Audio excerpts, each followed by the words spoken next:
What we're doing in going to the aid of a government that asked that aid of a neighboring country and a friendly country in our hemisphere is try to halt the infiltration into the Americas by terrorists, by outside interference, and those who aren't just aiming at El Salvador, but I think are aiming at the whole of Central and possibly later South America.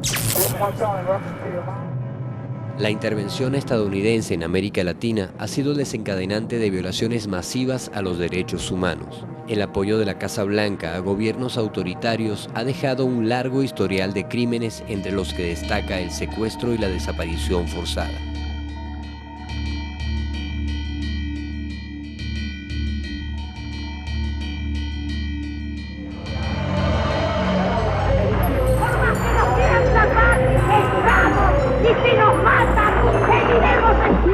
Miles de familias latinoamericanas han vivido y viven aún el dolor de no saber más de sus seres queridos desde que alguna vez fueron detenidos por organismos de seguridad.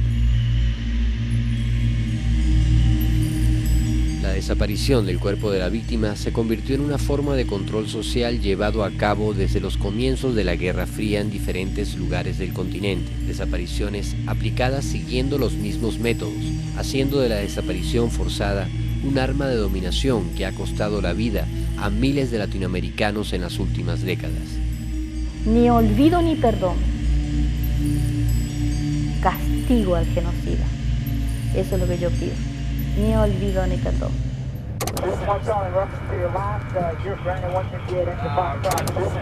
Esto es un aparato manual que servía como picana eléctrica, pero era manual.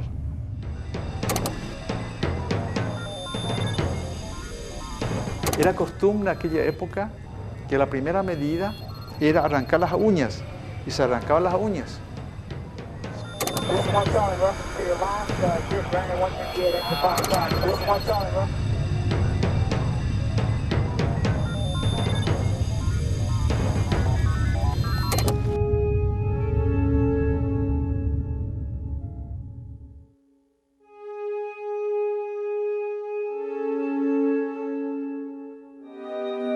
Nosotros las madres no sabíamos que tenía que ver el plan económico, que tenía que ver la CIA, que tenía que ver que la Escuela de las Américas preparaba a los asesinos de nuestros hijos.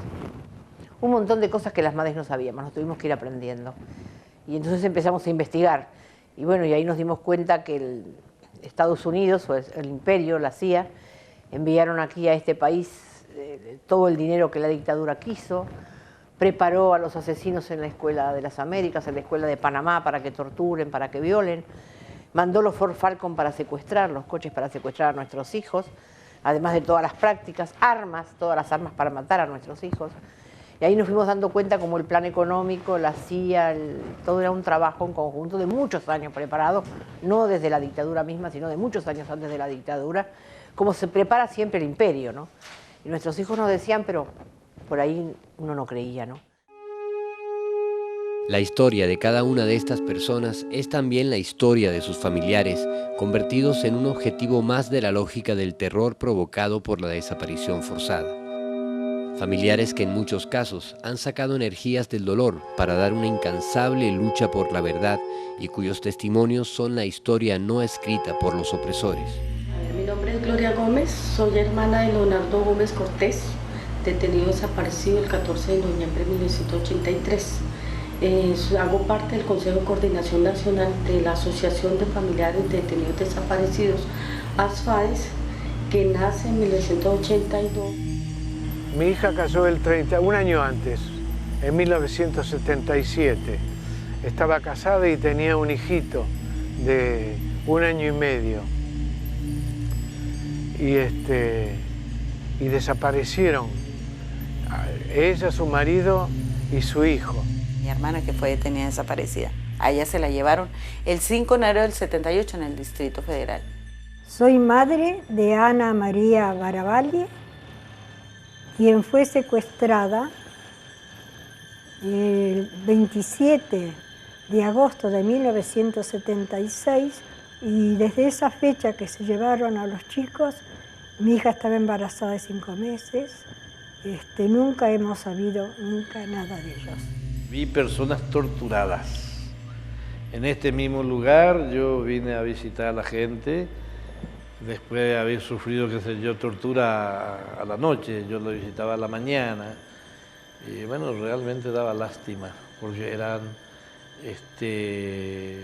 se lo veía como un despojo humano. Yo soy hermana de Alejandro Tejero, una persona que fue detenida, desaparecida. Lo detienen ese año, el 11 de mayo de 1967, junto a Eduardo Navarro en Chacaíto, en Caracas, frente al cine Broadway.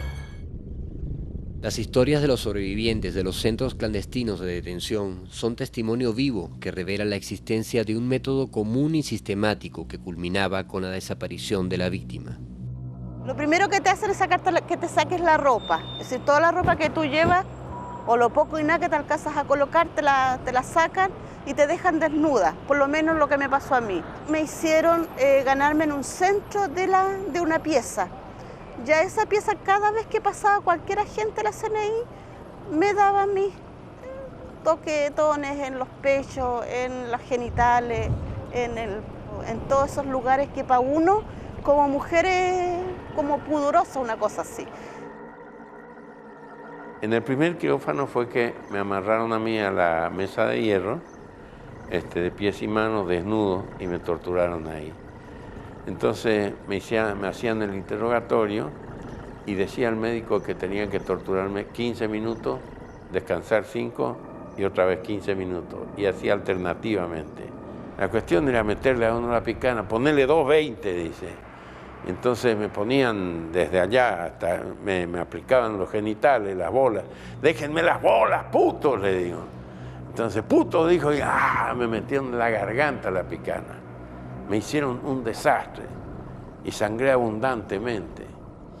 Y después entonces me pusieron contra la pared y me hicieron un simulacro de fusilamiento donde te vuelven a pegar y te vuelven a advertir de que si uno no le da la información que tiene, te van a matar, y que la primera vez fue en broma, pero que ahora será en serio, y te vuelven a poner contra la pared y lo mismo, ¿no? Sí, particularmente el lanzamiento al mar aquí se practicó esencialmente con las personas desaparecidas. Ya existen indicios de que fueron trasladados personas que estaban detenidas, algunas de ellas fueron lanzadas, amarradas a rieles de ferrocarriles, o a grandes bloques de cemento al mar. Algunas de ellas fueron lanzados vivos, simplemente dormidos por la droga, pero lanzados vivos al mar. La desaparición forzada en América Latina surge como parte de una estrategia de guerra contra el comunismo que el Pentágono y la CIA implementaron desde los inicios de la Guerra Fría en el continente. Una práctica enseñada y aplicada por los organismos de intervención de los Estados Unidos y que tendría sus primeros efectos en países como Venezuela y Guatemala.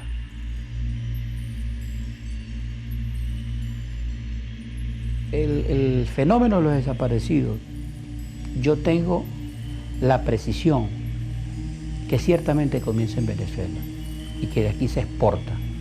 En Venezuela, la desaparición sistemática de personas vinculadas a los movimientos de liberación coincide con la fecha en que la CIA, a través de una agencia de desarrollo, abre una oficina de seguridad pública mediante la cual agentes estadounidenses coordinarían los planes de represión y tortura con las policías locales. John Longan sería uno de sus jefes. La figura del desaparecido surgió en primer lugar en Venezuela. No fue en Guatemala, ni en El Salvador, ni en Chile, ni en Argentina, fue en Venezuela. La mayor parte de los 2.000 desaparecidos en Venezuela ocurrieron durante los años 60, cuando dos partidos de derecha se repartirían el poder sostenidos por el gobierno estadounidense a través de un pacto destinado a acabar con cualquier forma de disidencia que pusiera en peligro los intereses de las transnacionales petroleras.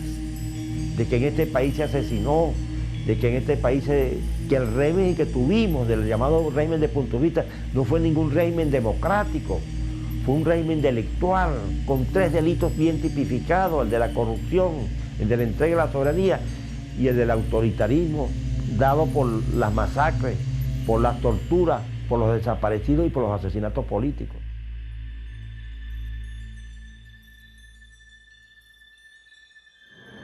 Yo quiero saber dónde está José Carmelo Mendoza. Yo quiero saber, en definitiva, cómo fue que mataron a Jorge Rodríguez en la Digepol. Yo quiero saber dónde están los asesinos de Alberto Lovera. Yo tengo derecho a saberlo como venezolano. Para el mundo, Venezuela irradió por 4 décadas la imagen de una democracia perfecta, mientras en el país se practicaba la tortura y la desaparición. Guatemala fue otro de los países del continente junto a Venezuela, donde a comienzos de los años 60 se implementa la desaparición en forma sistemática. Fue tan feroz lo de que pasó en Guatemala que yo creo que hay una cosa del silencio que casi nadie habla. Guatemala fue uno de los primeros países del continente en dar pasos hacia una democracia popular. A través de elecciones llega a la presidencia en 1951 Jacobo Arbenz con un proyecto de reforma agraria que lo enfrentaría a los grandes terratenientes y sobre todo a la bananera estadounidense United Fruit Company. En 1954, la CIA pone en marcha una operación encubierta que culminaría con un golpe de Estado llevando al poder al dictador Castillo Armas. A partir de entonces se instauraría una serie de regímenes militares que sembrarían el país de masacre y desaparición durante las décadas siguientes. Es a mediados de los años 60 cuando comienzan a implementarse las desapariciones forzadas a gran escala, justamente cuando el agente John Longan viaja desde Venezuela a Guatemala con una misión que quedó registrada en un informe clasificado de la Agencia Central de Inteligencia. Me reuní con el jefe de la estación CIA, el equipo de acciones encubiertas y oficiales del gobierno, utilización de métodos cubiertos y encubiertos. Expliqué los métodos que estábamos utilizando en Venezuela y el jefe de la estación de la CIA asintió que le gustaría ver esas mismas tácticas usadas en Guatemala. Con el plan operativo denominado Limpieza implementado por la estación de la CIA en la capital de Guatemala, comenzarían las acciones de secuestro y desaparición del cuerpo de la víctima. En Guatemala hay 45.000 detenidos desaparecidos que se agudizaron en la época de los 80s con el gobierno de Ríos Montt.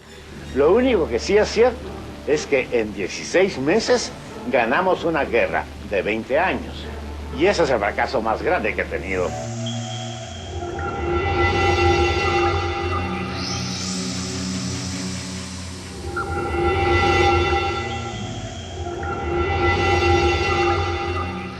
Una comisión que estuvo años en Guatemala, dirigida y enviada por Naciones Unidas, que en Guatemala hubo 200.000 muertos, ¿no? 626 aldeas arrasadas, 1,5 millones de gente desplazada de sus lugares, perseguida.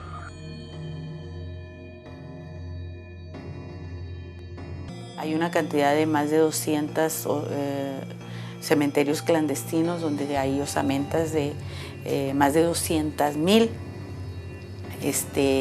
gente que fue asesinada en masa en Guatemala.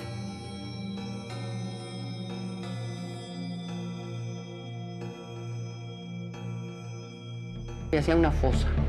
Entonces ahí tiraban a cadáveres muertos, ¿no? Y tiraban a los niños vivos sobre los cadáveres. Y luego tiraban otros más, otros muertos. Por ejemplo, en Guatemala, las patrullas de autodefensa civil, junto con el ejército, ahí existió lo que fue el grupo de los caibiles, el ejército guatemalteco, que fue rabioso y cometió un genocidio espantoso. Era el grupo terrorista que se encargaba de hacerle el trabajo sucio al gobierno. La Agencia Central de Inteligencia continuó implementando este método de la desaparición en diferentes países del continente bajo su premisa criminal. Al desaparecer el cuerpo de la víctima, no había cuerpo del delito ni delito por el cual responder. Realmente su objetivo era el terror, implantar la política de terror. Esta fue la operación perversísima para que nos demos cuenta nosotros de lo que son capaces de hacer en esas conspiraciones siniestras típicas de la CIA y típicas de la contrainsurgencia. Santiago, 11 de septiembre de 1973. Primero, que el señor presidente de la República debe proceder a la inmediata entrega de su alto cargo a las Fuerzas Armadas y Carabineros de Chile. Firmado Augusto Pinochet Ugarte.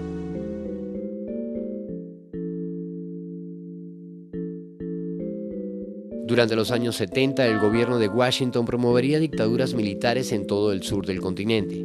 Con Henry Kissinger al frente de las relaciones exteriores de la Casa Blanca y Bush como director de la CIA, se coordinarían todas las fuerzas represivas de la dictadura bajo un mismo plan que redimensionaría el fenómeno de las desapariciones, buscando más efectividad en la persecución y captura de los objetivos. Este sistema de coordinación fue conocido como el Plan Cóndor.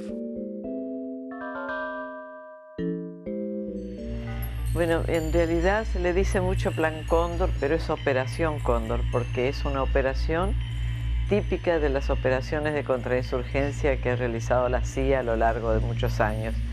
Ellos en general ponen nombres a estas operaciones de contrainsurgencias, unas operaciones criminales también, y esta Operación Cóndor, como fue Calipso en Centroamérica, Operación Calipso, Operación Lobo, en Jamaica contra Michael Manley, son operaciones que en este caso tienen una gran importancia. ¿Por qué? Porque esto llevó a que esta operación se hiciera entre varias dictaduras, en conjunto, entre varias dictaduras del Cono Sur, Bolivia, Chile, Uruguay, Paraguay, Argentina, Brasil, que comenzó cuando se reúne en el 74 Pinochet con el dictador de Paraguay, Alfredo Stroessner. Hacen dos reuniones, una en Chile y otra en Paraguay. Se forman como una asociación ilícita entre los gobiernos de las dictaduras militares de ese momento, una asociación ilícita para secuestrar, torturar, espiar, matar y hacer operativos conjuntos, interrogatorios en distintos países, entregar prisioneros de un país al otro. En el noviembre del 75, el general Manuel Contreras, jefe de la Policía Política de Chile, que estaba trabajando directamente con la CIA, que tenía gente de la CIA ahí en la DINA, trabajando como Michael Townley, entonces cita a todos los jefes de inteligencia de todas las dictaduras. Funcionaban los militares de las instituciones militares de nuestros países que estaban metidos en esa operación, más todos estos grupos que podríamos decir de mercenarios o grupos terroristas realmente, porque eran grupos terroristas, que trabajaron directamente con los militares con su finalidad. Van a avasallar la soberanía de cada uno de los países. Van a entrar y salir de cada país con tropa armada para realizar operaciones armadas en el interior de los otros países sin ningún escrúpulo. O sea, es una transnacional, es una empresa que se desinteresa de la existencia de fronteras entre Uruguay y Argentina, o entre Uruguay y Chile, o entre Argentina y Chile, o entre Argentina y Bolivia, o Argentina y Paraguay. Y el sistema militar, digamos, se sobrepone y hace como que todo eso fuera una unidad territorial jurídicamente unificada. O sea, desde el punto de vista de los centuriones del Cóndor, de los grandes agentes de la represión transnacional, allí no había 5 o 6 repúblicas, sino un solo espacio en el que reprimir y liquidar a toda muestra de rebeldía. En Chile, desde el golpe de Estado contra el presidente Allende, miles y miles de ciudadanos fueron capturados, torturados y desaparecidos por el Plan Cóndor.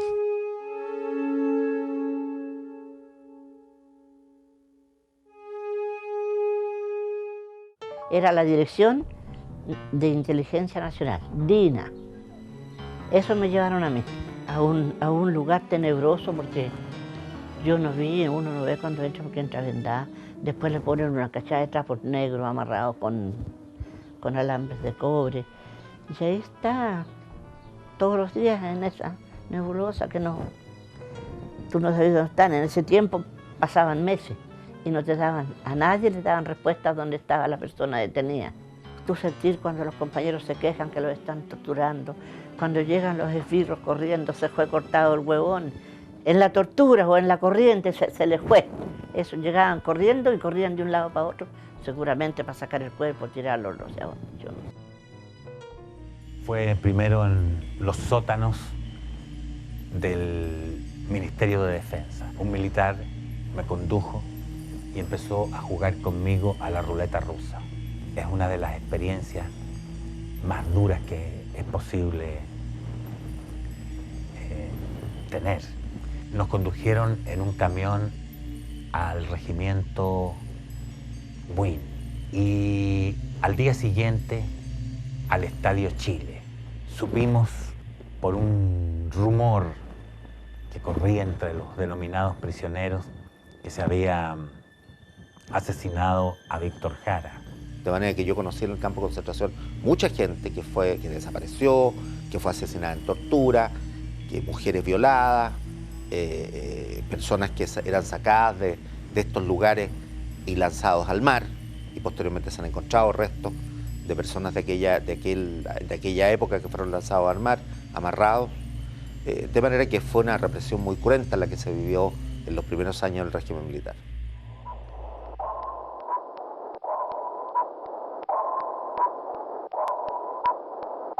En Uruguay, la dictadura militar que controló el poder desde 1973 fue parte del Plan Cóndor, capturando a militantes y simpatizantes de las organizaciones revolucionarias y desapareciendo a muchos de ellos. El caso de la maestra Elena Quintero fue uno de los más conocidos. Elena Quinteros era una muchacha que se había hecho maestra. Era hija de una familia trabajadora, con una familia tipo uruguaya. Había estado presa unos años, había salido en libertad, y en el momento que vino la dictadura, que apretó más la represión, había estado en Argentina, refugiada, y después había retornado al Uruguay. Es capturada, ella logra decirles que espera encontrarse con alguien y por lo tanto que la lleven, que ella va a delatar a alguien. Cuando estuvo en las proximidades de la embajada de Venezuela, saltó el muro, ingresó a la sede de la embajada, seguida por los militares, y ahí se produjo un hecho muy grave, que fue que entraron contingentes policiales y militares uruguayos vestidos de civil, golpearon al embajador, golpearon a los funcionarios. Elena fue secuestrada el 28 de junio del 76. Unos días después Venezuela dice, bueno, si ustedes no devuelven a la maestra Elena Quinteros, Venezuela no aceptará este episodio de violación de su soberanía nacional y de su territorio, y por lo tanto romperá relaciones con Uruguay. Entonces la pregunta que se hacía el canciller era, ¿entregamos o no entregamos a la mujer? Y valoraban la viabilidad o el costo político de eso. Venezuela reacciona y rompe relaciones. Esa ruptura de relaciones es una de las más largas en la historia de América Latina. Y recién en el año 85, o sea, más de 8 años después, se reanuda esas relaciones diplomáticas con el compromiso del presidente democrático elegido en Uruguay, Julio María Sanguinetti, de investigar la suerte corrida por la maestra Elena Quinteros. Hasta hoy esa investigación no se ha producido. Elena Quinteros sigue siendo una desaparecida. Hace un año y medio se produjo por parte de un juez muy decidido, muy claro y muy democrático el procesamiento del ministro de Relaciones Exteriores, uno de los principales responsables del ocultamiento de lo ocurrido con Elena Quinteros. El canciller doctor Juan Carlos Blanco era un operador de la extrema derecha uruguaya, un hombre estrechamente vinculado a la Embajada de los Estados Unidos también. Fue un factor constante de ataque al proceso cubano y a la actitud de Cuba en el concierto latinoamericano, y es uno de los hombres que está atrás del ocultamiento de lo que ocurre con Elena Quinteros, secuestrada del predio de la Embajada venezolana. Así como Elena Quinteros, muchos otros uruguayos capturados dentro y fuera de su país nunca aparecieron. Para el terrorismo de Estado, cualquier obrero, campesino, estudiante, maestro, podía ser objetivo de la cacería humana. Los cristianos comprometidos con la teología de la liberación tampoco escaparon de la persecución del Plan Cóndor. El día 12 de agosto del año 76, un batallón del ejército ecuatoriano invade la Casa de la Santa Cruz, donde van presos 17 obispos latinoamericanos, 4 obispos norteamericanos, se nos acusa de subversivos y esta denuncia le llega del Plan Cóndor de los distintos gobiernos latinoamericanos de donde son esos obispos. En este operativo Cóndor, donde interviene la CIA, nos meten a todos presos y desbaratan lo que fue un encuentro de pastoral, de los problemas de la pastoral social y lo que estaba pasando con la vida de los pueblos.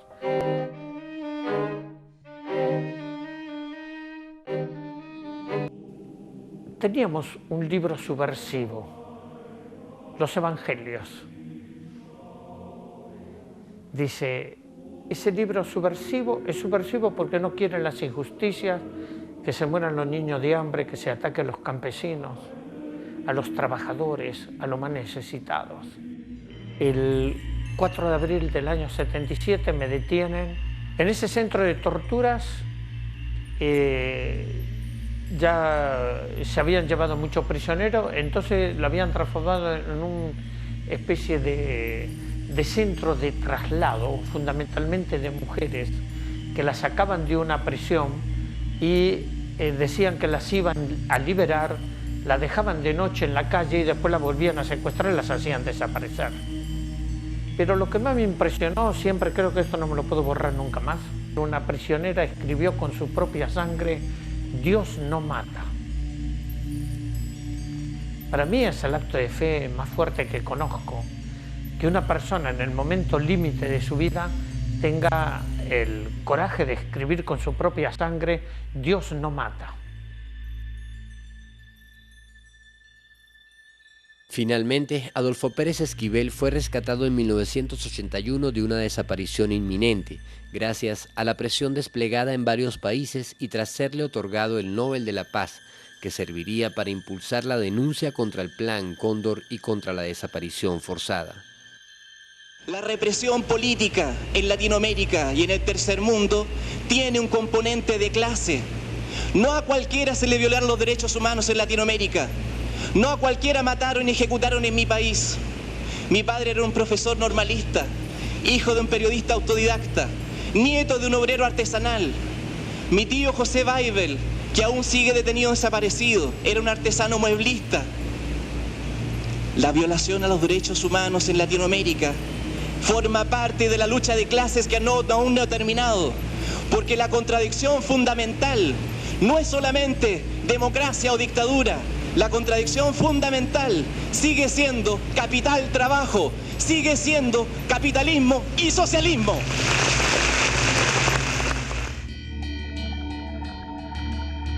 La República del Paraguay fue otro de los miembros del Plan Cóndor, coordinándose con los servicios de inteligencia de otras dictaduras del Cono Sur para la persecución y la detención. Según los registros de la Comisión de la Verdad, más de 1000 personas fueron torturadas y más de 400 desaparecidas bajo el gobierno dictatorial de Stroessner en Paraguay. El gobierno de Stroessner fue un gobierno sanguinario y un gobierno que destruyó al hombre paraguayo. Lo destruyó moralmente, mentalmente, a los pobres humillándolos. Había muchas inestabilidad política, muchas revoluciones internas. Eso sí, había matanza en ese sentido también, pero la tortura como la implantó todo un sistema de espionaje y de tortura fue la dictadura de Stroessner. Antes que nada los apresaban a todos en masa, se les robaba todo lo que tenían, a algunos ya se lo torturaba de entrada y otros fueron matados en su casa, frente a sus hijos, a su familia. La política estadounidense de sostén de dictaduras anticomunistas en América Latina le permitió a Stroessner mantenerse en el poder durante 35 años a pesar de las protestas sociales. Muchos paraguayos fueron blanco de la represión de la dictadura por motivos que ni siquiera eran políticos. Bastaba caer en la lista de sospechosos. El maestro Martín Almada fue uno de esos casos. En aquella época apareció una película de Cantinflas, el profe. Vimos eso y nos pusimos contentos. Y le mandamos una carta de felicitación a Cantinflas. 3 meses después, Cantinflas, a través de la Embajada de México en Asunción, nos hace decir que él va a venir también a hacer un festival a favor de los maestros. Y me hace llamar al ministro de Educación. Y me dice, el excelentísimo señor presidente de la República y comandante en jefe de la Fuerza Armada de la Nación, general de ejército de nuestros estrones, jamás va a permitir que Cantinflas pise tierra paraguaya. Y le dije, ¿por qué, ministro? Y me dice, él es comunista, y cuídese de los comunistas. Pero más bien yo he venido aquí para ver por qué se opone usted a que haya una escuela en el pueblo. De manera que, según ustedes, los campesinos no deben saber ni leer ni escribir para que no se den cuenta de sus derechos, ni de que ya se acabó la época de que los hacendados tenían esclavos, ¿o no? Nosotros aplicamos la democracia en el aula. Y el Partido Colorado local, partido de base del Partido Colorado, que aquí se llama Seccional Colorada, informa a la policía que yo estaba subvirtiendo el orden mental de los niños. Para el dictador no era requisito pertenecer a grupos revolucionarios para ser blanco de la persecución. El nombre de Martín Almada pasó a ser parte de las listas de los sospechosos. Habían tomado preso, habían allanado casas y todo, listas de personas. Y ahí en un documento salió el nombre de Martín entre los detenidos. Martín, que no tenía nada que ver con los grupos de izquierda que intentaron asesinar a Stroessner, fue como agarrado en la redada. Yo fui detenido, secuestrado el 26 de noviembre de 74 en una población que se llama San Lorenzo, una ciudad próxima a Asunción, a 15 kilómetros. Yo era director de una escuela. Entonces, mis pecados fueron que en esa escuela donde yo era director, leímos el libro de Paulo Freire, La educación liberadora, la educación de los oprimidos de Paulo Freire. Estuve 30 días en la sala de tortura. Y durante los 10 primeros días, la policía hacía escuchar mis llantos, mis alaridos por teléfono a mi esposa, que quedó detenida en la escuela. Y el 10º día, a las 12 de la noche, le llaman otra vez, la despiertan y le dicen que yo había fallecido y venga a llevar el cadáver del educador subversivo. Entonces le dio un infarto y ella murió de dolor.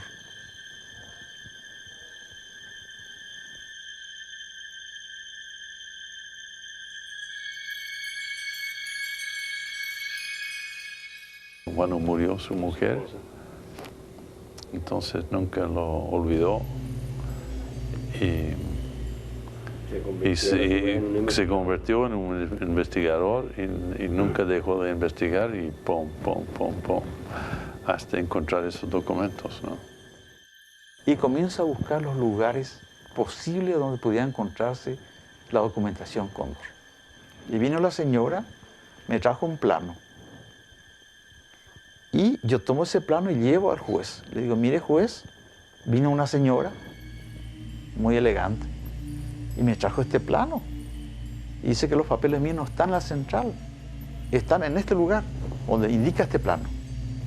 Entonces el juez ordena ir a allanar esa comisaría en las afueras de Asunción, que se llama Lambaré. Así fue que el 22 de diciembre de 1992 encontramos toneladas de documentos en esa comisaría. Comisaría adelante y atrás, en un lugar oculto, estaban esos papeles. Estos documentos, conocidos como los archivos del terror, son la evidencia más clara de la existencia del Plan Cóndor y la coordinación que hacían las dictaduras de Paraguay, Argentina, Brasil, Chile y Uruguay para la detención, captura y desaparición extrafronteras. Toneladas de documentos que cuenta la historia de la represión de Paraguay, del año 1929 hasta el 89. Estos documentos encontrados en los archivos revela la memoria o la historia, una historia de la represión en Paraguay y en América Latina. Estos archivos fueron utilizados, estos documentos, como pruebas contra los torturadores de la época. Los documentos del Archivo del Terror incluyen informes de intercambio y traslado de presos políticos entre los países del Plan Cóndor, espionaje y control de actividades civiles, informes mencionando detalles de las sesiones de tortura. Miles de documentos que reflejaban la naturaleza de un régimen que se mantuvo mediante asesinatos, secuestros, torturas y desapariciones.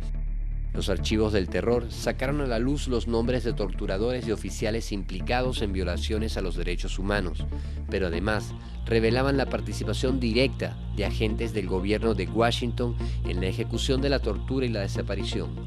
La CIA quedaba al descubierto. En el 55 mandó al doctor Antonio Campos Jalún a los Estados Unidos a capacitarse en técnicas de tortura. 55. En el 56 llega aquí como cooperante agrícola un coronel de inteligencia, Robert Thierry, para organizar un organismo que se llamó en la época Dirección de Asuntos Técnicos. La población conoce bajo el nombre de la técnica. Y ese centro, la técnica, era para reprimir a los comunistas. Y en el 56 llega también aquí Richard Nixon para darle el apoyo a Stroessner. 56. Y lo declaran a Stroessner campeón anticomunista. En el año 60, 62, aparece la reacción de los partidos políticos, la sociedad civil, organizándose en guerrillas. Y con el apoyo de los Estados Unidos, fundamentalmente, tecnología norteamericana, entrenamiento norteamericano, Stroessner reprime brutalmente esa intentona de invasión, de ataque que venía de la Argentina. Los que ayer eran centros de tortura, hoy guardan la memoria de un pasado que no se puede olvidar para que no se repita.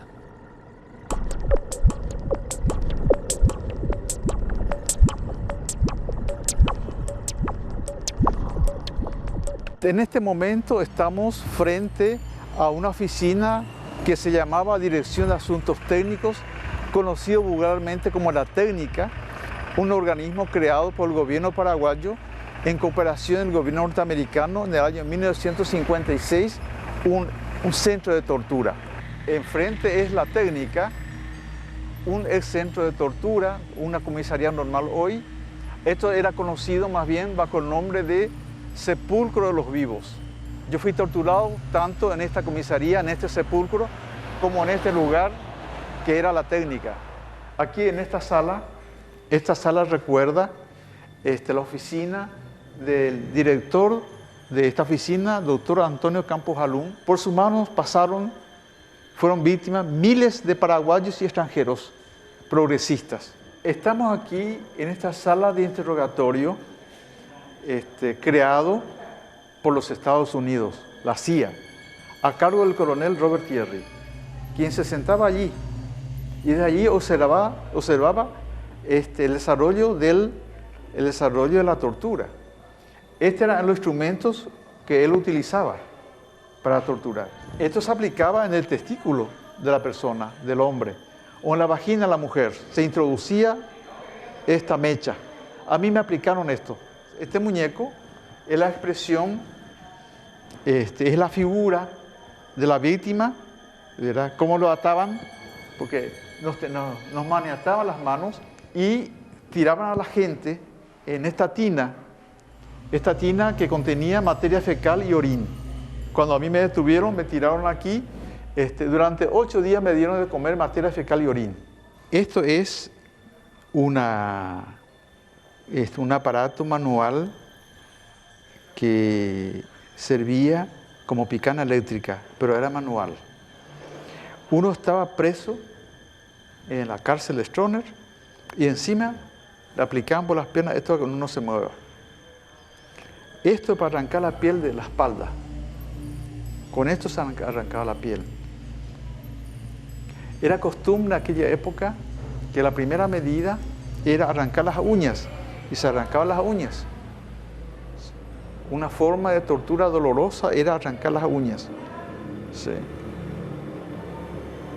Este es un látigo que terminaba en una bolita metálica y con ese látigo arrancaba también la espalda. Actualmente, este centro emblemático de tortura, donde pasaron miles de paraguayos, miles de gente torturada, paraguayos y extranjeros, ahora es un museo de los derechos humanos. Hoy se llama Museo de las Memorias, Dictadura y Derechos Humanos. Ese es el nombre de este museo.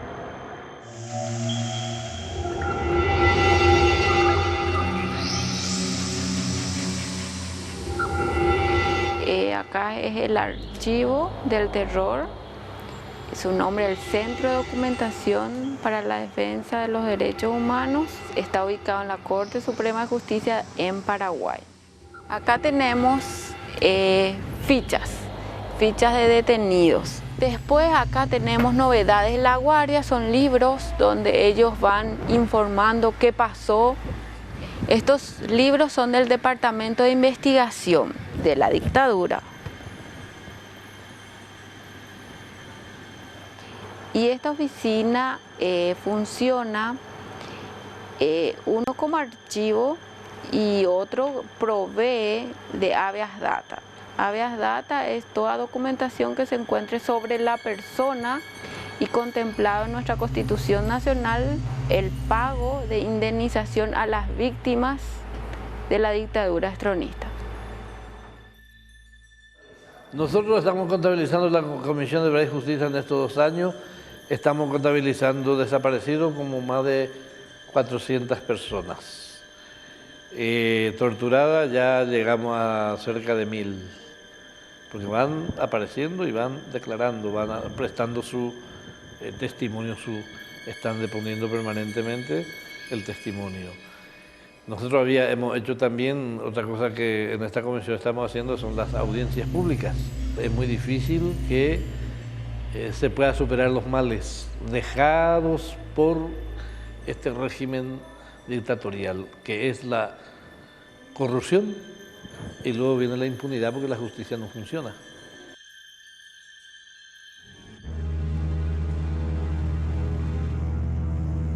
El Plan Cóndor como estrategia de persecución y represión tuvo en Argentina uno de los mejores ejemplos de eficiencia del terrorismo de Estado. Faltaba, diríamos, que Argentina lo tomara a nivel oficial, como ya lo tomó a partir de que fue la dictadura militar del 24 de marzo de 1976, encabezada entonces por Jorge Rafael Videla. Con Jorge Rafael Videla a la cabeza de la dictadura, se contabilizaron cerca de 30.000 desaparecidos en ese país.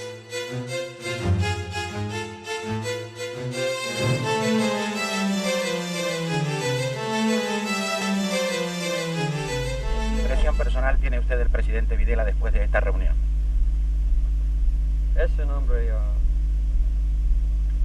de poder, es quieto, creo que es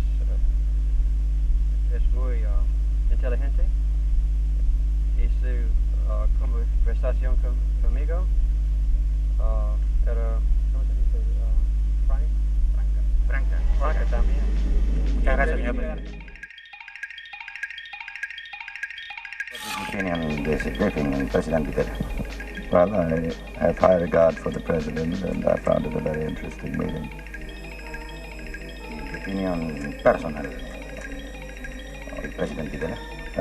He's a very intelligent, very dedicated man who is doing what is best for his country. Mientras los gobiernos estadounidenses aplaudían a los genocidas, las calles de Argentina se llenaron de madres de jóvenes desaparecidos, levantando una voz y cientos de pañuelos blancos que hasta hoy siguen rompiendo el silencio y quebrando la impunidad. Si dicen que son subversivos, que muestren la cara y digan por qué.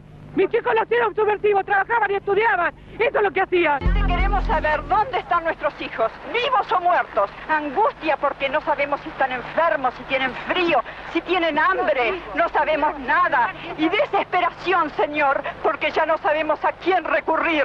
Consulados, embajadas, ministerios, iglesias. todas partes se nos han cerrado, todas partes se nos han cerrado las puertas.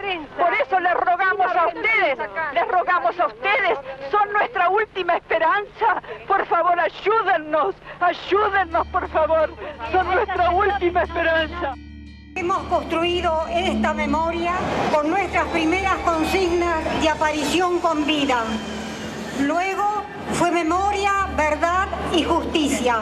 Y ahora preguntamos a todos aquellos que fueron los que hicieron el terrorismo de Estado, hay una pregunta: ¿dónde están nuestros hijos detenidos desaparecidos?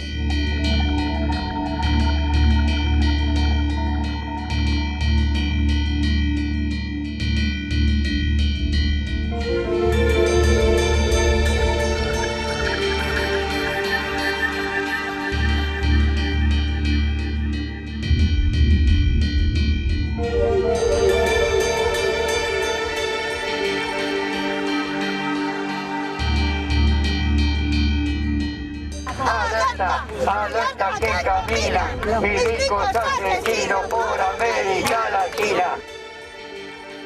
Reunidas en varias asociaciones, las Madres de la Plaza de Mayo representan una lucha contra la impunidad que se ha convertido en la peor pesadilla para los asesinos y torturadores. Esto empezó ya con el gobierno de Isabel Perón, con la AAA, y luego pasó a la dictadura, ¿no? Entonces decidimos hacer una carta y llevársela a Videla, que era el presidente en ese momento, para que nos dijera, ignorantes, que dónde estaban nuestros hijos. Y él era el mismo el que los secuestraba. Las reuniones en la plaza fue, ya te digo, para llevar la carta. Como vimos que éramos pocas, 14 madres fuimos el primer día. Dijimos, vamos a juntar más madres. Cuando fuimos muchas, como en el mes de junio, esto fue en abril, o julio, no nos acordamos bien cuándo, vino la policía con los palos y dijo, caminen. Hay estado de sitio, acá esto no se puede hacer, es como una reunión. Y éramos como 60 o 70 ya en esa época. Y cuando fuimos 200, secuestraron a las 3 mejores madres que teníamos.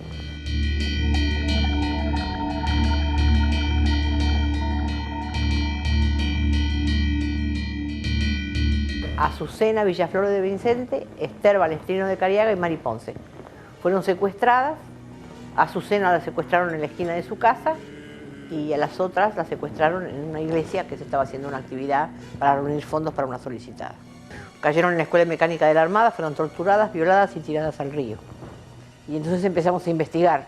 Y bueno, y ahí nos dimos cuenta que el Estados Unidos, o el Imperio, la CIA, enviaron aquí a este país todo el dinero que la dictadura quiso, preparó a los asesinos en la Escuela de las Américas, en la Escuela de Panamá para que torturen, para que violen, mandó los Ford Falcon para secuestrar, los coches para secuestrar a nuestros hijos, además de todas las prácticas, armas, todas las armas para matar a nuestros hijos. Y ahí nos fuimos dando cuenta como el plan económico, la CIA, todo era un trabajo en conjunto de muchos años preparado, no desde la dictadura misma, sino de muchos años antes de la dictadura, como se prepara siempre el imperio, ¿no? Pero el secreto con el que actúa el imperio se ha ido derrumbando con la constancia de la lucha de los familiares de desaparecidos y los sobrevivientes. Los centros clandestinos de detención y tortura han ido apareciendo. Se han identificado los lugares donde el gobierno de Washington levantó la infraestructura del horror que permitió mantener gobiernos títeres a sus intereses a costa de la sangre del pueblo.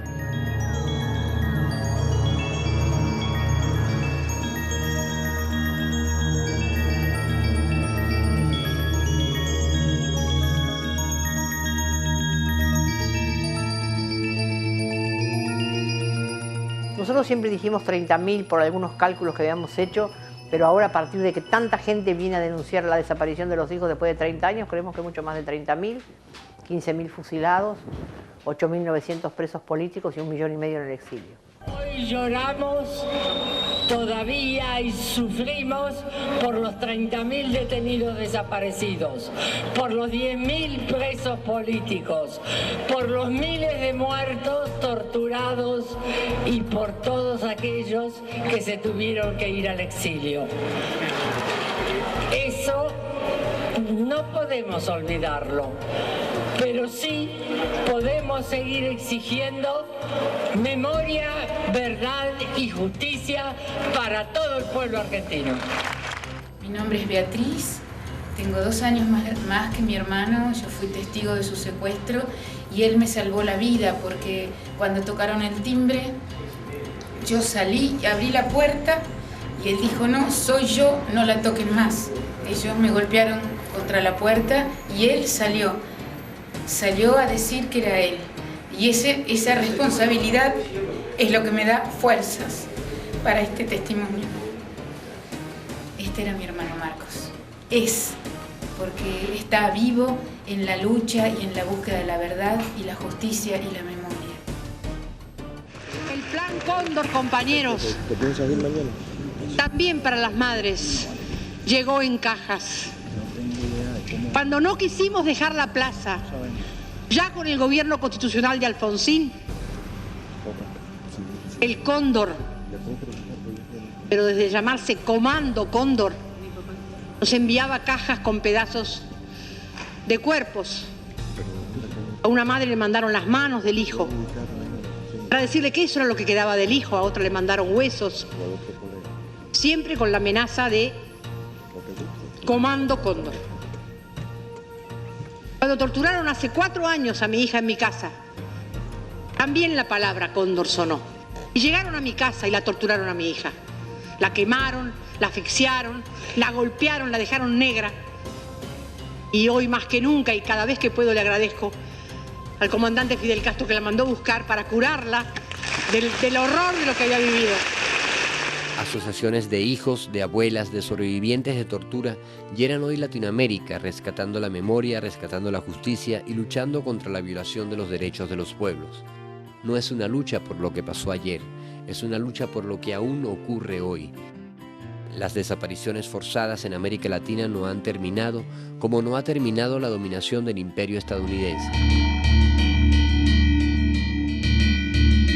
Bases militares, centros de detención estadounidense en países de la región, Plan Colombia, secuestro, acciones encubiertas, narcotráfico, desplazados y nuevos desaparecidos son parte de la realidad de hoy con la que el gobierno del norte trata de frenar el avance de los pueblos.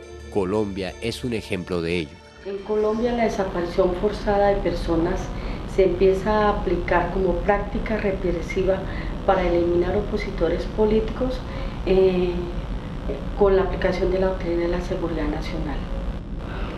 Los desaparecidos en Colombia eran o son luchadores populares, líderes estudiantiles, líderes campesinos, mujeres que de una u otra manera han jugado un papel en la exigencia del Estado colombiano de las reivindicaciones para una vida digna.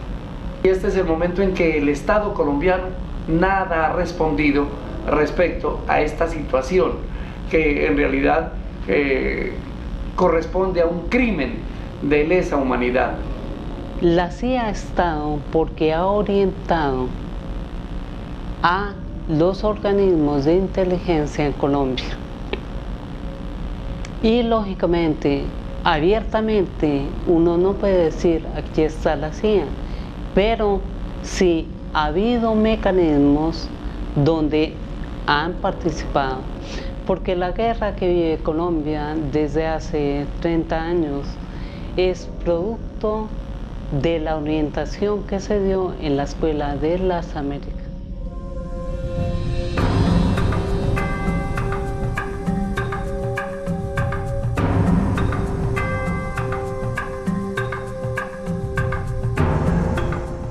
La tortura, el escenario de la tortura, esa sala o calabozo, ese rincón, donde hay una persona en ese momento indefensa, amarrada a un catre, con los ojos vendados, mientras hay un grupo de personas alrededor, omnipotentes en ese momento, que actúan en forma impune, ocultando sus rostros, con infraestructura, con médicos, con profesionales, con psicólogos.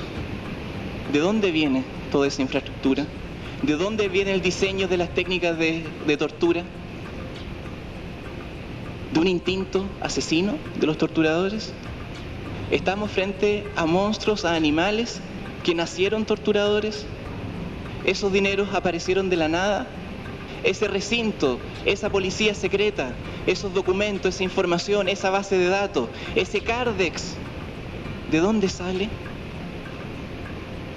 No sale de la naturaleza humana, No hay ninguna ley natural que obligue a ningún sujeto en ninguna parte de la tierra a torturar.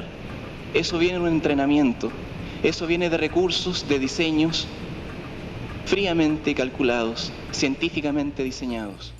El gobierno norteamericano es el auspiciador de todas las desapariciones forzadas en América Latina y que es necesario que lo llevemos a juicio político, moral y legal. Legal porque ellos tienen que ser enjuiciados también como Estado por haber promovido las desapariciones forzadas. Nuestros hijos serán revolucionarios, de lo que estamos plenamente orgullosas. Y ellos quieren seguir hoy todavía destruyendo Venezuela, destruyendo Cuba. Son los mismos, no son otros, son los mismos que destruyeron el germen revolucionario de nuestros países. Nosotros tenemos un registro de 136.000 detenidos desaparecidos, hombres y mujeres, en América Latina.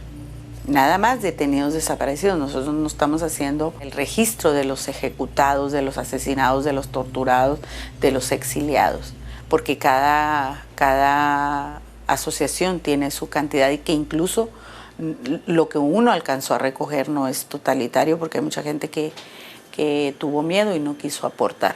Nunca más.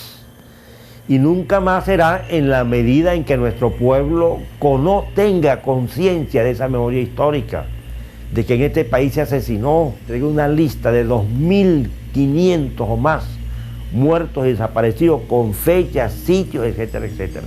Parece un sueño que ustedes nos estén hoy acompañando aquí. Muchas gracias. No abandonen esta lucha cuando nosotras no estemos, porque ustedes son el futuro de nuestra patria. Los asesinos deben estar donde les corresponde, no en sus casas. Pero, por favor, no se olviden. No queremos un muerto que el capitalismo y el imperialismo inventó para darnos por decreto. Nuestros hijos no están muertos. No queremos homenajes póstumos. Queremos que el pañuelo blanco se conecte a la verdad y a la vida. A esa vida que entregaron nuestros hijos cuando nos dijeron, mamá, el otro soy yo. Y ese otro son todos los pueblos y todos nuestros compañeros que en nuestro país están luchando.